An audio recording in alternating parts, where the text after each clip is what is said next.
I spoke last time. I kind of dropped the inquiry into your practice of just noticing what is looking through these eyes.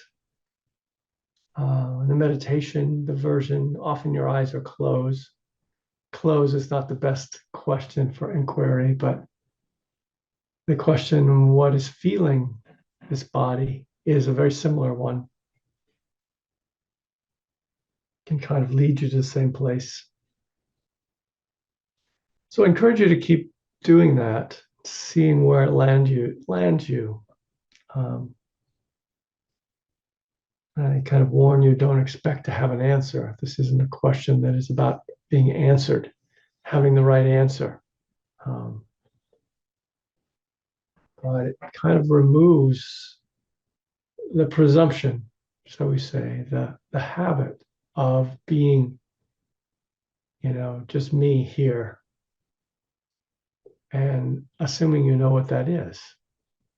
It takes away the comfort of that sort of grammatical habit to actually feel directly, notice directly what you are, you could say. Um,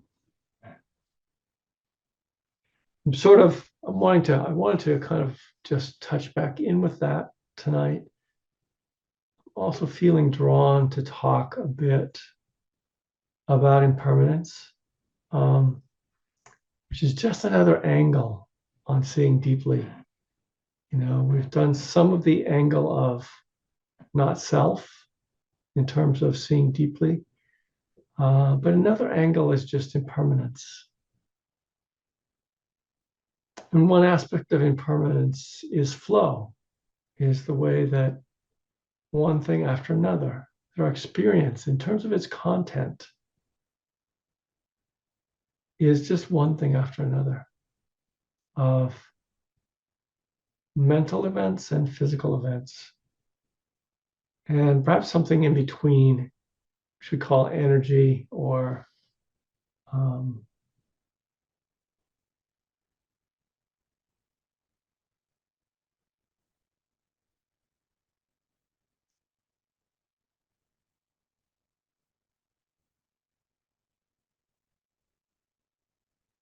so I was recently traveling. Traveling is a great way to notice impermanence, because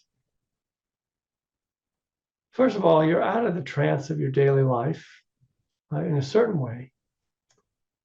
And, there's often some anticipation about where you're going to do, where you're going to go, what you're going to do, what you're going to see, who you're going to be with, all those sorts of things. And and then it happens, and then it's over. Um, it's like this passage through a planned space, which never quite turns out as one plans. The imagination of it is never the reality. And yet it gives that sort of sense that you're passing through something you planned. Um, and what do you have when it's over? We have memories. Memory keeps circling back to allow for a sense of continuity in this stream. And in the modern world, we have cameras that take you see something and, oh, I'm going to preserve that. Oh, I'm going to preserve that, this moment. And there's a certain amount of pleasure in that. Um, but what is it to really see rightly? We try to capture things through photos. We try to capture things through memory because of impermanence, because things are streaming by, actually a very fast rate.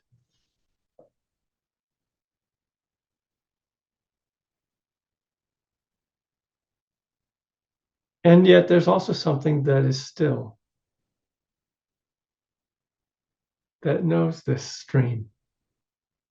There's something that's still and something that's moving, something that's changing constantly.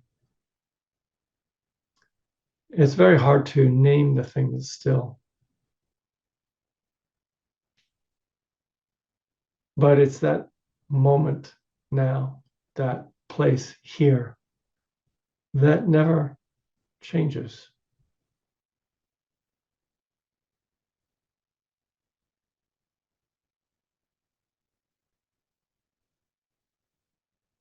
And in a way that's somewhat paradoxical, when you really start to notice the stream of experiences, that stillness can start to become known more clearly. Vipassana as a practice is very much about, pointing you at all these different contents to experience, the five aggregates. Those of you who know the alphabet soup of Theravada, there's a physical form, there's feeling, tone, pleasant, unpleasant, neutral. There's all these sort of different perceptions that the mind has in any given moment, begins to put things together as objects. And there's the whole array of our psychological conditioning, uh, you know, our emotions, our thoughts, and the chemistry between them, and all the tendencies that has that we call a personality. And even consciousness as the knowing aspect of experience is always knowing this, knowing that, landing on this, landing at that, and can change in itself. There are different states of consciousness in addition to different sorts of um, physical sensations. So Vipassana trains us in noticing all of this kind of content.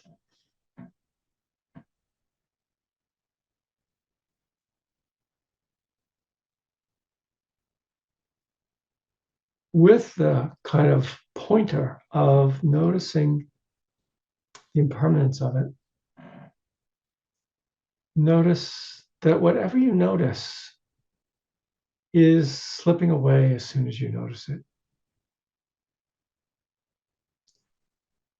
Of course, there are things sometimes that we think aren't doing that. If you have a pain in your leg as you're meditating, it can seem all too permanent. You may know somehow intellectually that it will change when the meditation ends and you maybe stand up and move it. But in that moment, it seems rather solid. And yet it's not.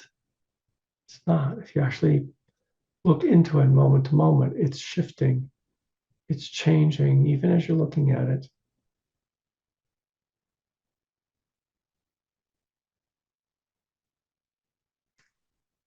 I once took a walk around one of my favorite walks. This was years ago. It was around a lake that we lived near. And the mind makes a great deal of this sort of thing. Like, oh, this is going to be my moment of pleasure, is to walk around this lake and see all the beautiful sights. But I was also practicing quite a bit at that time. And it became clear to me that all of that was a bit of a delusion. There was no holding on to the sights that I had. As soon as I moved my eyes, they were gone. As soon as I turned my body, there was a different sight. And even if I stood and stared and tried to hold on to and have something of that scene, so I remember it was a fall scene, like an October scene in New England, the ones that, the golden days when the trees are at their peak. Even trying to just stand and look, it was like the mind couldn't actually take it in. it would take in this and then that, and then this and then that. Even with the eyes still, there was like noticing, it was shifting around, noticing and putting it together, putting the scene together moment to moment. And I found that somehow it stirred something in my gut. There was some kind of animal trust that it was messing with, just to believe. I'm not sure if animal's the right word, maybe it's truly human. This belief we carry around. I had a walk around the lake in the fall, and I had a beautiful experience. The idea that there is an I who possesses these experiences, it just wasn't there. There was no holding on to that experience. And it was very clear that once it was over, it was over.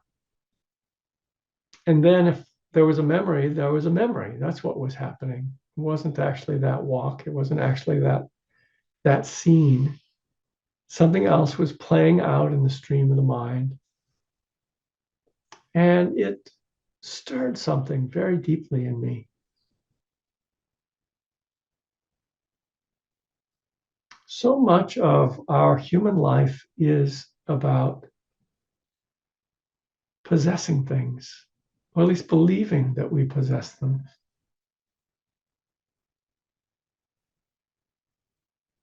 And it's not really clear what they are in themselves. We may spend years to possess a degree of a certain sort. And you actually break that down into its minutia. There's a lot of moments of knowing. There's a lot of moments of learning and coming to understand. I mean, on a certain level of human reality, these things matter. But if we really want to see deeply, we can begin to see that we can't hold on to anything. And nothing we have, no experience we have, truly makes what we are any more than what it already was. When you approach it from the conceptual mind, you go, oh, come on, Mark, when you have a degree, then you have this diploma, and that allows you to do this, and people look at you a certain way, and and then you have this certain income, and there's all these consequences that come from that. Of course, it matters to possess this. I'm actually looking at it in a much more radical way. We're always trying to enhance the self, this self that we think we are. And,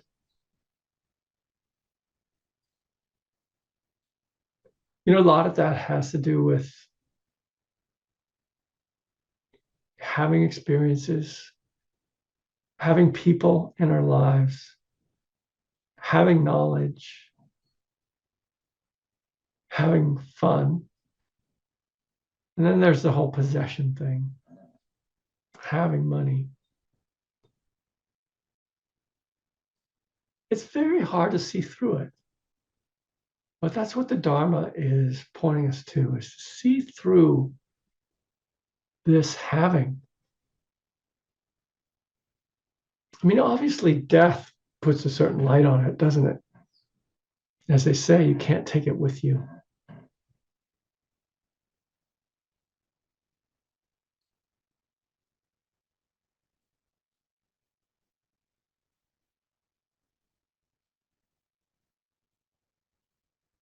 But in every moment, there's death. If you actually look, every moment is dying. It's dying almost as soon as you notice it. Whatever you did today, it's over. It's gone. One more day of your life, if it's yours at all. So things keep moving along. Obviously, we have to invest in certain things for certain outcomes because we play with this conditioned world, and so there are causes and conditions. So we know that, and so we try to plan the causes and conditions that will make it work out for us. Sometimes we fail utterly. Sometimes we succeed, at least in a modest way. So yes, there's all this sort of causes and conditions. And yet to see through it, to actually see through it is to see that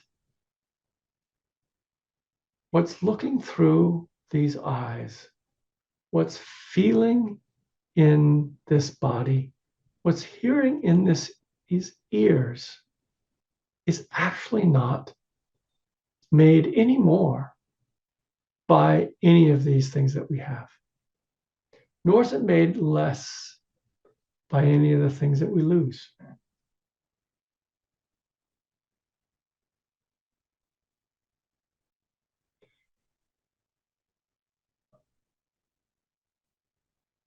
And I can say this, and I know how, in some level, obvious this is intellectually, and yet it's not in our intellects that we need to know this. It is in our guts. It's in our actual guts, that gut intelligence, where we need to feel the free fall of nothing can be held on to. Nothing is ours to keep. And to awaken to the way that that's okay. It doesn't matter. It's actually wonderful. It's actually joyful. It's actually freedom.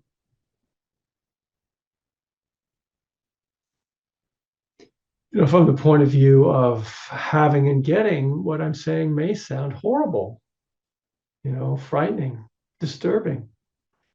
And that being disturbed is actually not a bad thing. Having that sense of having and getting in us be disturbed is not a bad thing.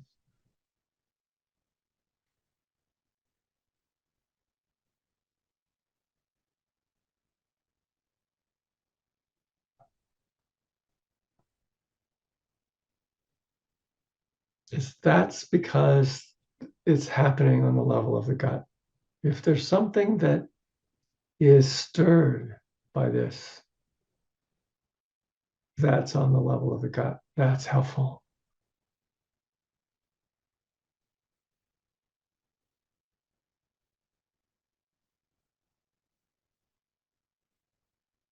Sometimes people go through a very dramatic kind of shift when they glimpse this on a deep level.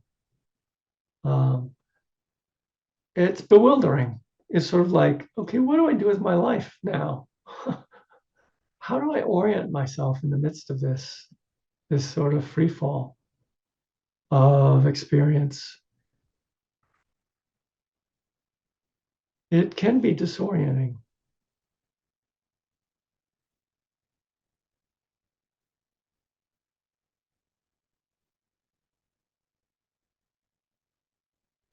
I assure you, after some initial orientation, it's still possible to get up in the morning and go through your day and accomplish the things you need to accomplish and take care of the business that you need to take care of the people who you care for. All those things are completely possible.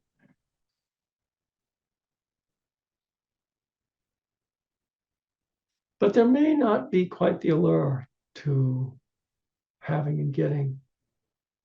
And you may find that the mind more spontaneously doesn't reach for a future. Because we are conditioned beings, we're always in some way having to take care of the future. We need to be ready for the next meal. we need to go to sleep. But perhaps some of the illusion of that, whatever it is we find ourselves wanting to get, perhaps some of that can begin to evaporate if we're willing to let this touch us, willing to really let it touch us.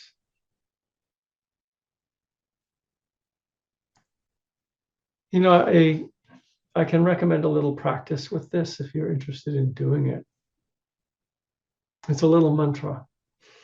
Mantras are actually prayers. This is not a prayer, it's just a word that states something. And so I just use the word gone